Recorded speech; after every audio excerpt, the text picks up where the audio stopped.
Hi friends, आज आपण मसाला भेंडी बनवणार आहे। त्याच्यासाठी मी भेंडी स्वच्छ धुवून घेतल्या, एक कांदा घेतलाय। आपली भेंडी चिकट होऊ नये म्हणून यासाठी भेंडी स्वच्छ सुती कपड्याने पुसून घ्यायची। कांदा बारीक कट जेवढी करून कोरडी भेंडी पण पाहिजे त्या आकारात स्वच्छ कट करशील करून तेवढी भेंडी चिकट होणार नाही। तेल गरम करून घेतलंय, त्यात पाहिजे त्या कांदा आकारात भेंडी कट करून घ्यायची। कांदा कट करून घ्यायचा, आपल्याला तेल गरम व्हायला ठेवलंय, त्यात कांदा परतून घ्यायचा आहे। जळत नाही, शिजून लाल होईपर्यंत त्यात आपलं घरचं लाल तिखट टाकून घ्यायचं, मीठ टाकून घ्यायचं। लाल तिखट आणि मीठ टाकून चांगलं परतून घ्यायचं। आपल्या घरी काळा मसाला असेल तर आपण काळा मसालाही वापरू शकतो। काळ्या मसाल्याची भेंडी अति उत्तम लागते खायला। हे चांगलं परतून घ्यायचं आपल्याला, इतकं पण नाही परतायचं की मसाला आपला करपला जाईल।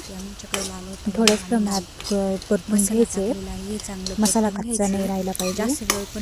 आपण त्यात आता कापलेली भेंडी टाकून घेतली आहे। तुम्हाला पाहिजे त्या आकारात तुम्ही कट करू शकता। हे पटकन होतं, जास्त वेळ लागत नाही मग भेंडी भरायला। आणि त्याच्यासाठी झाकण ठेवून 5 मिनिटं ठेवून दिले। त्याच्यासाठी मी शेंगदाणे घेतले, शेंगदाण्याचा बारीक कूट करून घेतला। जास्त बारीक पण नाही करायचा, थोडासा ठोसरच ठेवायचा आहे। आपली इथं भेंडी वरचं पुसून काढून शेंगदाण्याचं कूट टाकून घ्यायचं आहे। भेंडी परत 2-1 मिनिटं परतून घ्यायची। शेंगदाण्याच्या कुठाने भेंडी चिकट होत नाही। परत थोड्या वेळ आपल्याला भेंडी परतून घ्यायची। जेवढी भेंडी परतवशाल तेवढा चिकटपणा कमी होईल। चिकट भेंडी आवडत नसेल तर भेंडी स्वच्छ कपड्याने पुसून घ्यायची आणि जास्त वेळ परतून घ्यायची आणि भेंडी चिकट होत नाही।